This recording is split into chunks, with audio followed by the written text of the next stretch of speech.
Hello friends, welcome back to my channel. আজকে আমরা এই ভিডিওর মাধ্যমে দেখে নেব সিটিজেন কার্ড আপনারা কিভাবে আবেদন করতে পারেন, কি কি ডকুমেন্টস লাগবে, কোথা থেকে আবেদন করবেন, কতদিনের মধ্যে এই সিটিজেন কার্ড পাবেন, সমস্ত কিছুই কিন্তু আজকে আমরা এই ভিডিওর মাধ্যমে দেখে নেব। তো চলুন বেশি দেরি না করে ভিডিওটা শুরু করা যাক। সবার প্রথমেই আপনাদের যে কাজটা করতে হবে, গুগলে এসে আপনারা নর্মালি সার্চ করবেন ইয়োবং। যখনই আপনারা ইয়োবং লিখে সার্চ করবেন তখনই দেখতে পাবেন এই যে iobong.in অফিসিয়াল পোর্টাল রয়েছে, এটা কিন্তু আপনাদের সামনে চলে আসবে। আসার পরে আপনারা নর্মালি এখানে ক্লিক করবেন। ক্লিক করতেই দেখবেন এই পোর্টালটি ওপেন হয়ে যাবে এবং ওপেন হয়ে যাওয়ার পরে এখানে লেটেস্ট পোস্টগুলো আপনারা দেখতে পাবেন। তো এখান থেকে স্ক্রল করে নিচের দিকে যাওয়ার চেষ্টা করলে আপনারা কিন্তু এখানে আরও যে নানা রকম পোস্ট রয়েছে সেগুলো দেখতে পাবেন। তাছাড়াও কিন্তু এখানে আপনারা দেখতে পাচ্ছেন যে নতুন পরিচয়পত্র 2025, ভোটার কার্ড, আধার কার্ডের দিন শেষ, এবার শুরু হবে বা এবার সব কাজে হবে এই একটি কার্ডে, সেটি হচ্ছে কি সিটিজেন কার্ড।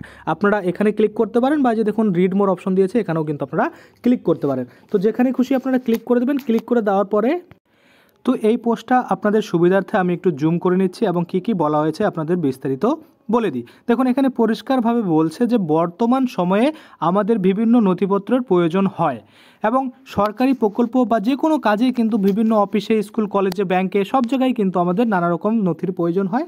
তার থেকে সবথেকে গুরুত্বপূর্ণ যেটা সেটা হচ্ছে আধার কার্ড। বিভিন্ন নথিপত্রের জন্য অনেক ঝামেলা পোহাতে হয় সাধারণ মানুষের। এবার সরকার একটি পরিচয়পত্র কথা বলছে বা এমন একটি পরিচয়পত্র আনতে চলেছে যা আধার কার্ড এবং ভোটার আইডি কাজের কাজ করবে একাই। অর্থাৎ আপনার আধার কার্ড এক কাজ করে, আপনার ভোটার কার্ড এক কাজ করে, কিন্তু এখন এই কার্ড একটা কার্ডে কিন্তু আপনার সমস্ত কাজ করে দিবে। এই নতুন পরিচয়পত্রের নাম সিটিজেন কার্ড, যা প্রবর্তন করেছে ভারত। অর্থাৎ এই যে কার্ডটির নাম রাখা হয়েছে সিটিজেন কার্ড, এটি এমন একটি নথি যা কাজ করবে ভারতীয় নাগরিকদের জন্য পরিচয় এবং নাগরিকত্বের উভয়ের প্রমাণ। অর্থাৎ এই সিটিজেন কার্ড যদি আপনার কাছে থাকে তাহলে আপনার আধার কার্ডের কাজ করবে, আপনার ভোটার কার্ডের কাজ করবে এবং আপনার নাগরিকত্বের কাজও কিন্তু করে দিবে। আমরা কি করব, তারপরে নিচে দেখব কি বলা হয়েছে যে নতুন পরিচয়পত্র 2025 সিটিজেন কার্ড কি।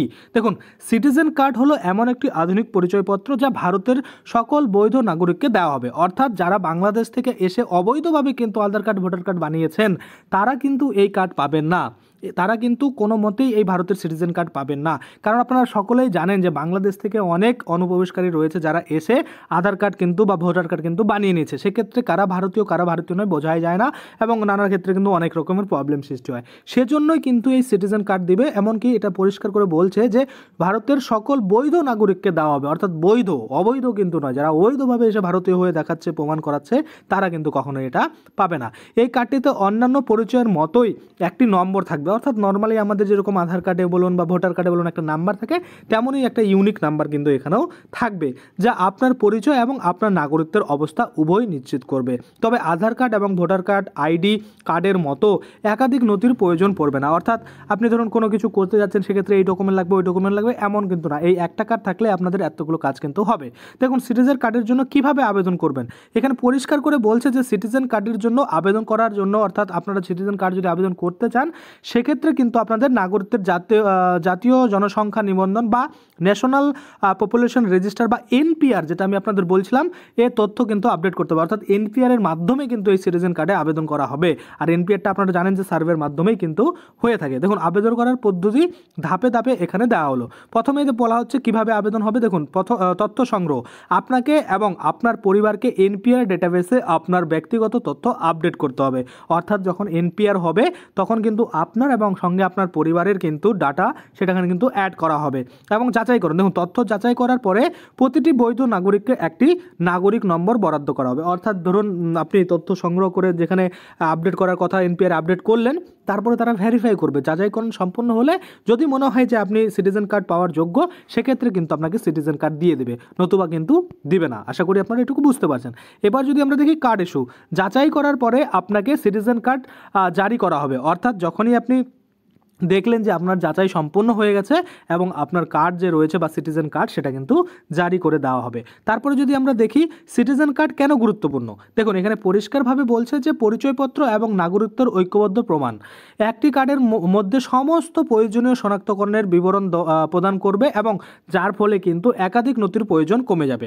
দ্বিতীয়ত যদি আমরা দেখি জাতীয় নিরাপত্তা জোরদার করা, অর্থাৎ সঠিক এবং আপডেট করা নাগরিক তথ্যের সাহায্য, সুরক্ষা ব্যবস্থা উন্নত করা, যাতে এগুলো কিন্তু হয়, সমস্ত কিছুই কিন্তু এখানে বলা হয়েছে। অর্থাৎ জাতীয় নিরাপত্তার কথাও কিন্তু এখানে পরিষ্কারভাবে বলা হয়েছে।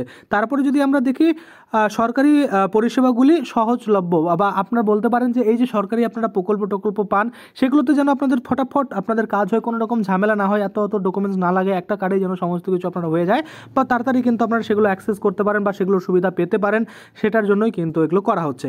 তারপরে যদি আমরা দেখি অবৈধ বাসিন্দাদের শনাক্তকরণ, অর্থাৎ যারা আমি একটু আগেই বললাম, যারা বাংলাদেশ থেকে বা পাকিস্তান থেকে বা আফগানিস্তান থেকে অবৈধভাবে ভারতে বসবাস করছেন, তাদেরকেও কিন্তু এটার মাধ্যমে সহজেই খুঁজে বের করা যাবে। তারপরে যদি আমরা দেখি প্রশাসনিক প্রক্রিয়া সরলীকরণ, পৃথক পরিচয় এবং নাগরিকত্বের নথির প্রয়োজনীয়তা হ্রাস পাবে, যা প্রক্রিয়াটিকে আরও দক্ষ করে তুলবে বা আরও দ্রুত কিন্তু পরিষেবা দেওয়া সম্ভব হবে।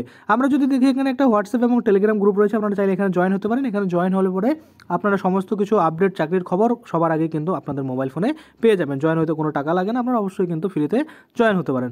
তারপরে দেখুন অঢেল অসুবিধা এই কার্ডে, অর্থাৎ অসুবিধা কি দেখুন, গোপনীয়তার সমস্যা, ব্যক্তিগত তথ্য সুরক্ষিত রাখা একটি প্রধান উদ্যোগের বিষয় হবে, কারণ কার্ডে সংবেদনশীল তথ্য থাকবে। আশা করি আপনারা এই পয়েন্ট বুঝতে পারছেন যে গোপনীয়তার সমস্যা।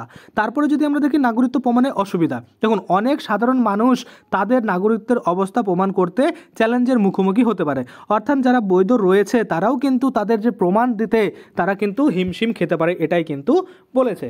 তারপরে যদি আমরা দেখি সামাজিক ও রাজনৈতিক সমস্যা, অর্থাৎ সামাজিক রাজনীতিতে কী বলা যায় যে সমালোচনা করার আশঙ্কা রয়েছে যে সিটিজেন কার্ড সামাজিক বিভাজনের দিকে পরিচালিত করতে পারে এবং নির্দিষ্ট গোষ্ঠীর জন্য অপ্রয়োজনীয় জটিলতা তৈরি করতে পারে।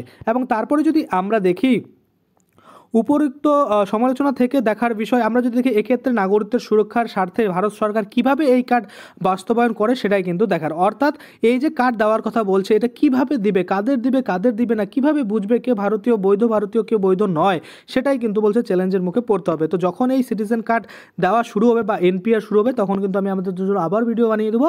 অবশ্যই সেই ভিডিওগুলো পেতে চ্যানেলটাকে সাবস্ক্রাইব করবেন। তাদের ওপরে কী হবে, যখনই এনপিআর শুরু হবে কীভাবে কী করতে হবে, কী কোশ্চেন করলে কী উত্তর দিতে হবে, সেগুলো নিয়ে কিন্তু আমরা অবশ্যই ভিডিও বানিয়ে দেবো। আশা করি আপনারা বুঝতে পারছেন। আজকের জন্য ভিডিওটা এখানে শেষ করব। ধন্যবাদ।